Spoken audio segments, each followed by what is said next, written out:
ini spesial Mas Bud. Cuma kemarin-kemarin sempat kita latihan ada kendala nih di bagian teknis. Jadi sinyalnya suka biarpet. Tahan dulu, Mbak Syan, tahan dulu. Kita sudah kedatangan founder kita. Saya mau sapa. Halo Mas Tio. Halo Mas Agus. Wah. Sorry, aku baru sampai. Aku tadi udah pas tadi masih ada Hamuzah, aku udah pas datang, cuman Mas Budi nggak ngeh aku datang, jadi aku minta unmute, nggak di-unmute. Iya, nggak apa-apa Mas. Nanti kita ketemu lagi di sesi quiz. Oke, Mas, kita masuk ke super parent kedua, Mbak Nia lebih tepatnya. Mbak Nia panggilannya. Tapi karena, coba lanjut Mbak Syan. Tadi belum sempat dipotong. Kebetulan sinyal di daerahnya beliau agak susah stabil. Lalu kita coba carikan solusi ya Mas Bud ya. Tapi mungkin Mbak Nianya sekarang online nggak nih? Udah muncul belum? Coba aku cek ya. Ada Neni Dirmayanti, apakah ini? Oh, ini Neni Indriani. Oke. Halo Mbak Neni. Mbak Nia. Mbak Nia. Halo Mbak Nia. Apakah hadir? Halo. Ya, halo. Alhamdulillah. Syukurlah. Halo Mbak Nia. Mantap. Silakan Mbak Syan, lanjut. Nah kemarin supaya kita mencegah adanya patah hati di tengah-tengah, patah sinyal sih sebenarnya. Mbak Nia mungkin bisa say hi dulu, kenalin diri dulu sebentar. Habis itu boleh kita pasangin video yang kita kemarin udah siapin sama-sama. Boleh. Say hi dulu sama teman-teman. Assalamualaikum, selamat pagi semuanya. Selamat pagi Mbak. Nama saya Neni Indriani Ahadi dengan sebutan Teh Nia. Siap. Saya meng-KF-kan anak saya yang paling bungsu ya, Rama Maulana. Alhamdulillah di KF Rama banyak perkembangannya. Apa ya? Mbak Nia posisi di mana? Maksudnya lokasi di mana, tinggal di mana itu dulu. Oh iya, saya asal dari Kota Bogor. Oh, dari Kota Bogor. Oke. Kalau boleh perkampungan. Oke. Jauh dari ke kota gitu. Oh, oke. Lebih tepatnya daerah mana, Mbak Nia? Daerah apa ya? Ini nih Gunung Salak Endah. Oh, Gunung Salak Endah ya. Memang daerah ini Gunung IPB Bogor Barat. Memang daerahnya agak ke pinggir ya. Jadi sinyalnya suka ini. Oke, tidak berlama-lama, ya kan? Nanti habis video ini ditayangkan, kemarin Mbak Nia sudah rekam video. Setelah video ini ditayangkan, nanti aku minta waktunya Mas Tio untuk bisa menyampaikan satu patah, dua patah kata. Ya, kita lihat dulu videonya. Assalamualaikum warahmatullahi wabarakatuh. Perkenalkan, nama saya Neni Indriani Ahadi.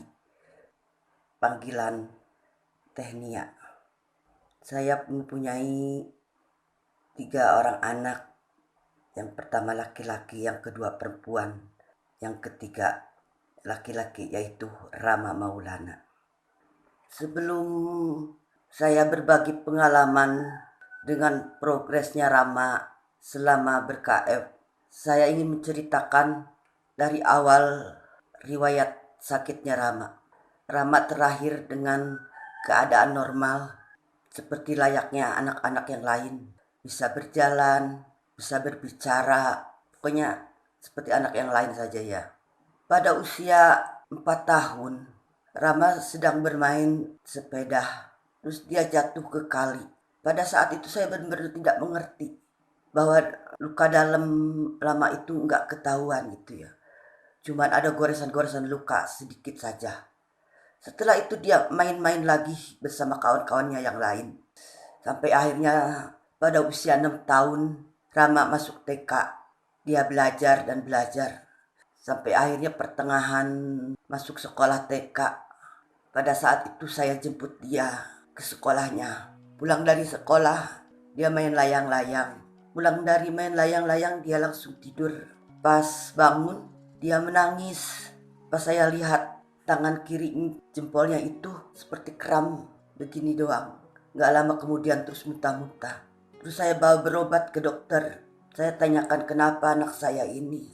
Setelah itu dokter mengatakan bahwa ada urat yang kejepit katanya. Seperti kejang saraf. Setelah itu ya kasih obat gitu ya, obat kejang.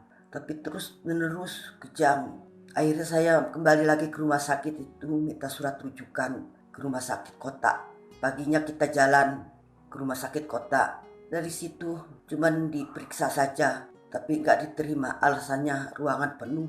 Malah menyuruhnya jalan lagi ke rumah sakit yang lainnya. Beberapa rumah sakit saya masuki, semua alasannya penuh karena pada saat itu memang bertepatan dengan adanya penyakit demam berdarah. Semua rumah sakit saya masukin.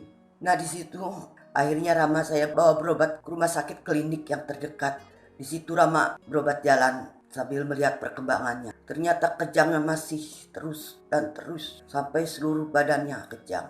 Akhirnya dokter mengatakan bahwa Rama sakit tipes akut. Akhirnya dokter yang dari klinik memberi rujukan untuk kembali ke rumah sakit yang dulu pernah datang ke rumah sakit itu.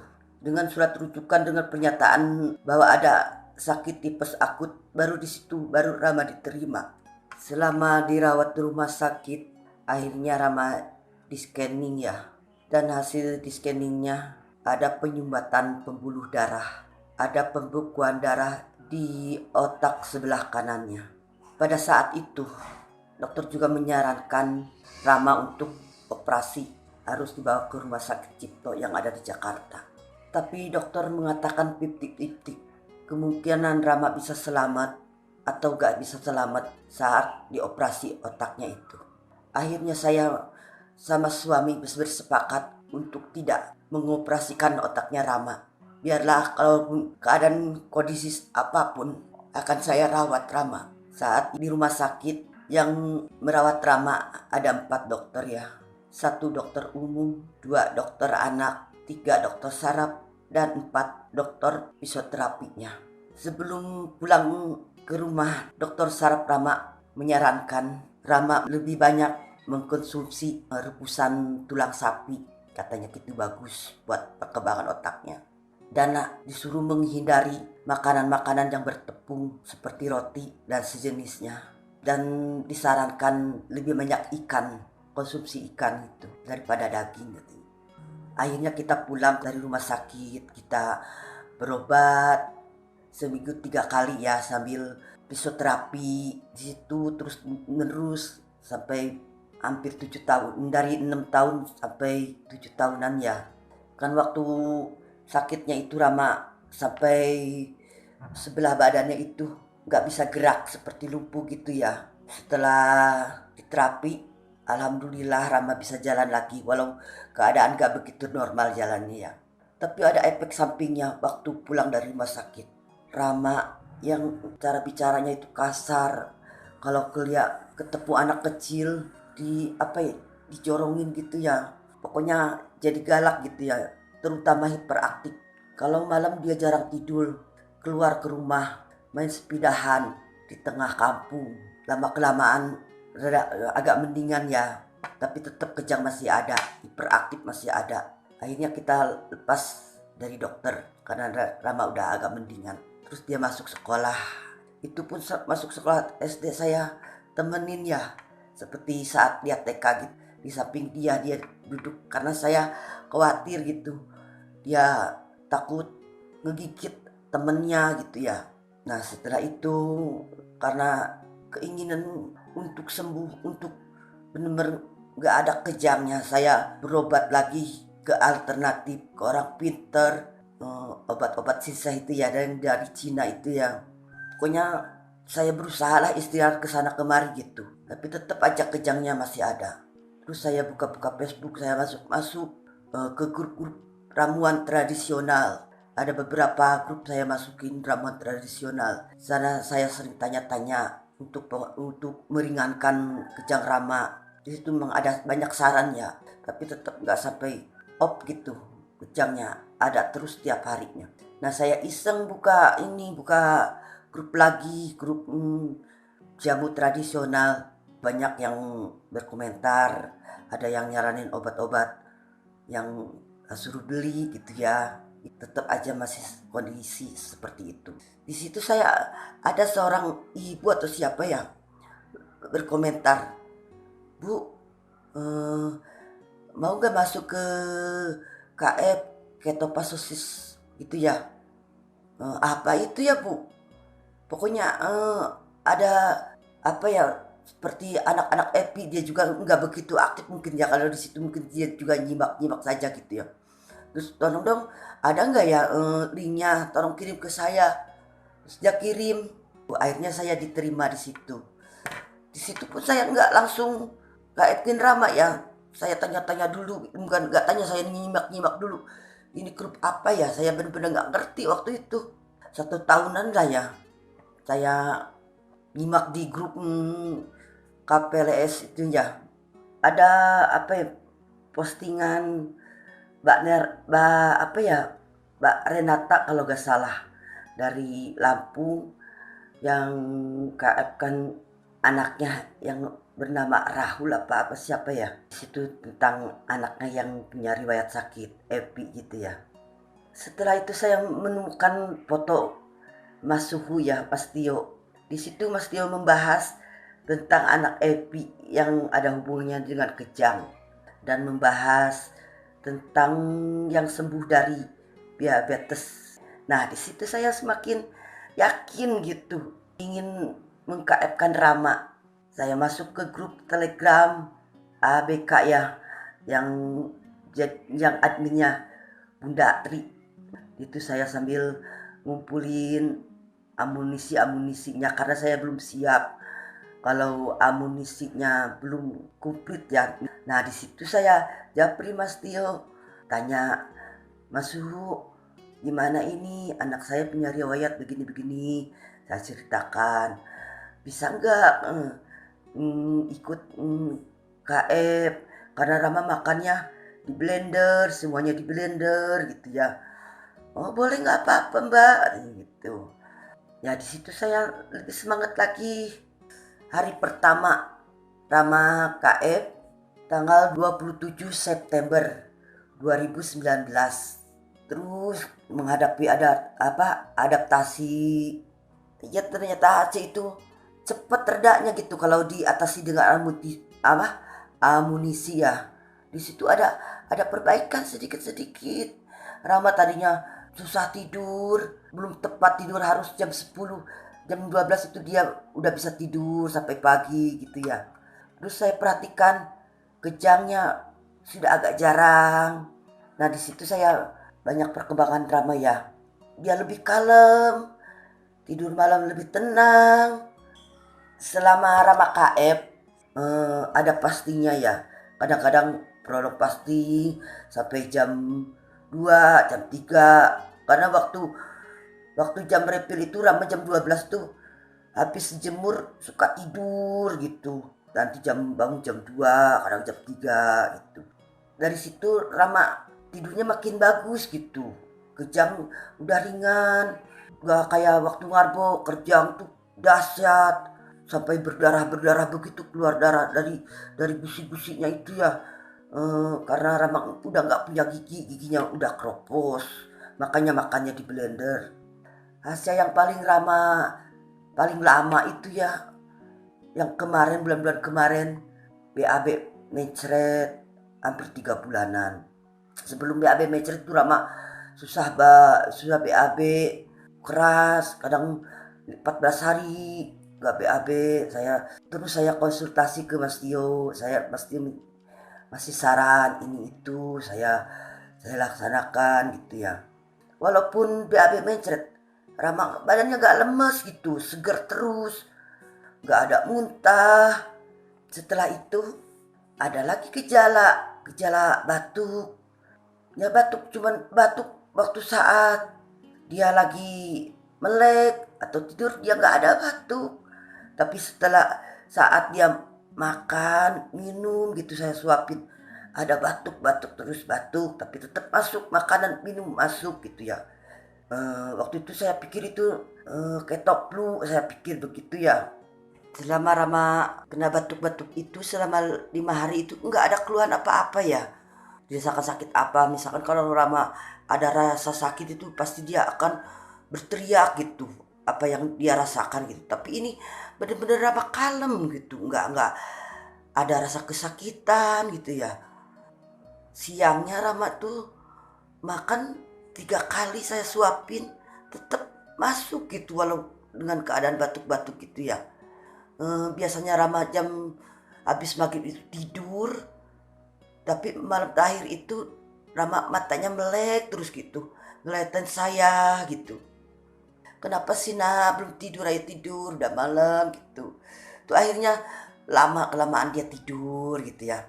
Tidur posisi telentang. Kira-kira jam 1 kalau gak salah, jam 1 lebih. Saya bangun. Terus saya balikin Rama ke hadap saya. Kehadapin saya ke balik kiri gitu ya. Karena posisi saya di sebelahnya Rama. Saat menembuskan terakhir kali itu tuh cuman 2 kali napas yang terakhir gitu ya, klek klek gitu. Kok kata saya ini Rama kenapa ya? Terus saya pegang punggungnya, kok nggak ada, seperti nggak ada napasnya, kata saya. Apa karena sesak gitu ya?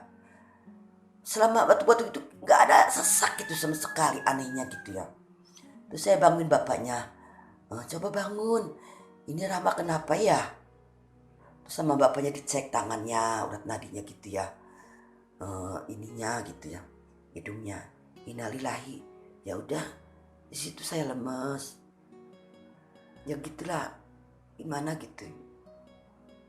Pesan saya untuk mama-mama hebat yang mempunyai anak yang berkeputusan khusus seperti anak saya Rama Maulana, tetap semangat ya Ma, berKF-kan anak-anaknya. Insya Allah pasti banyak progresnya, banyak perkembangannya, perbaikannya seperti Rama ya. Walaupun ya Allah lebih sayang ke Rama.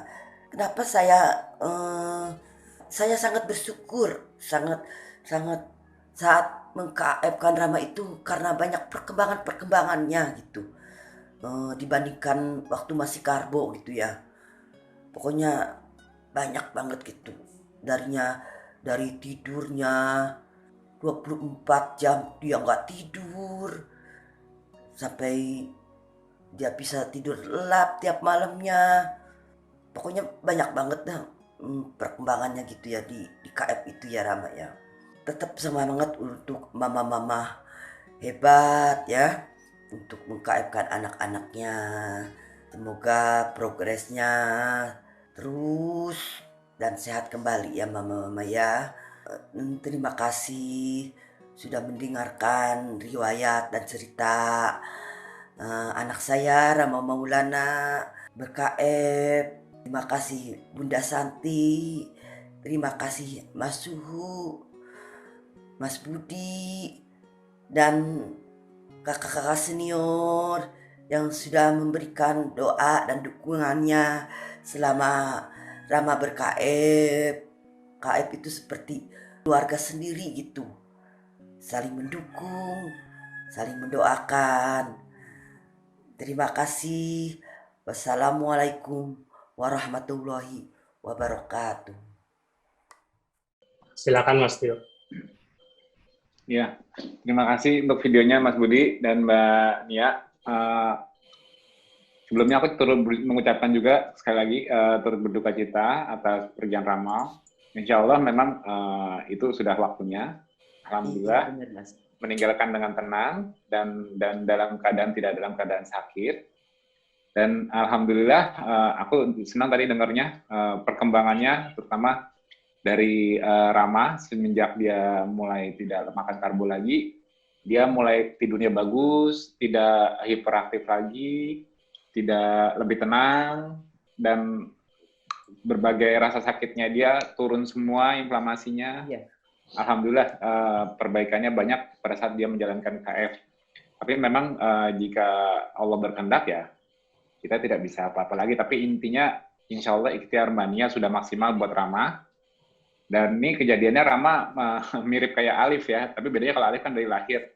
Kalau Rama ini dia mungkin dari ceritanya mungkin karena trauma waktu dia jatuh ke Rama itu waktu dia normal. Tapi karena ada isemiknya tadi itu jelas oksigen yang turun untuk turun kemana-mana, maksudnya ke bagian-bagian otak itu oksigennya nggak lancar, itu yang menyebabkan dia kejang.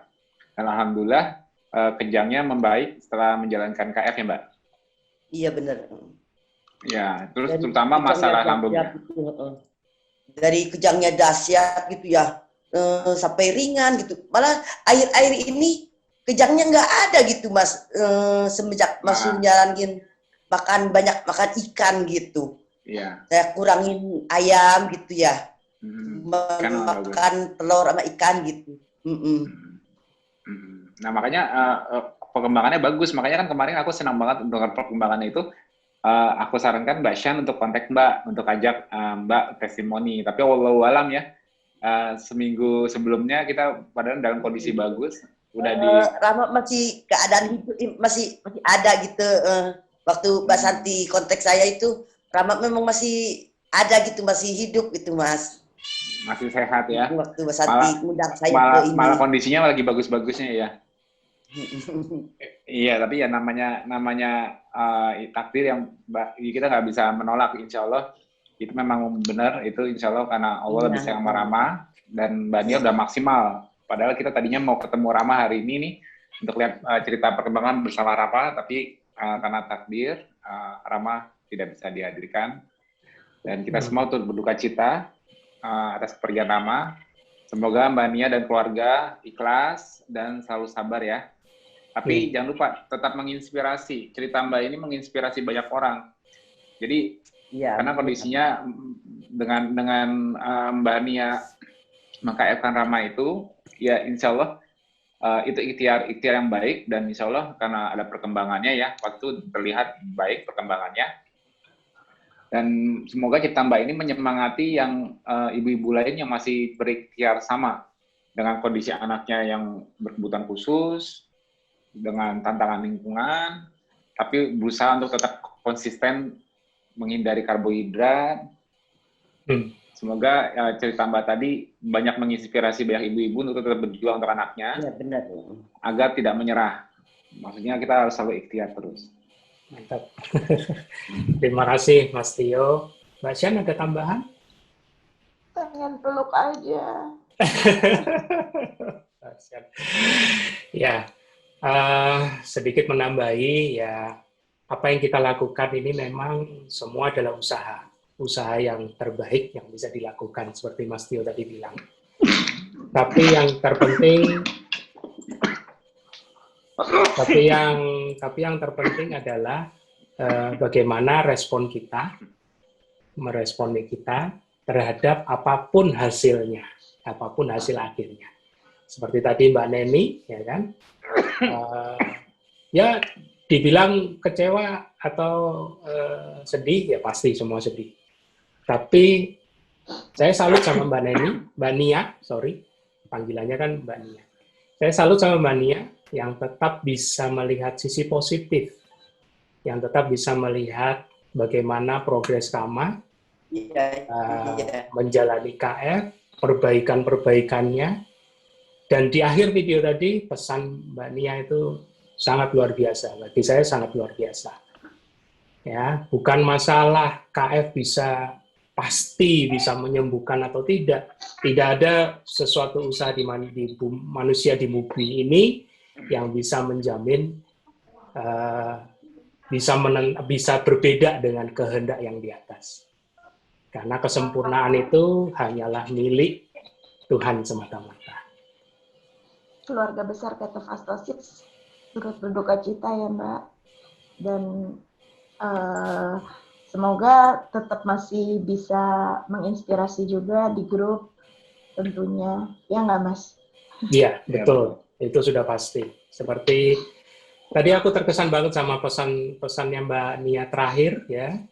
Waktu dia tetap masih menyemangati, ayo mulai menerapkan lokap pada anak-anak ya, karena apapun hasil terakhir yang terjadi, progres itu sesuatu yang nggak bisa dimunafikan, maksudnya tidak bisa diabaikan.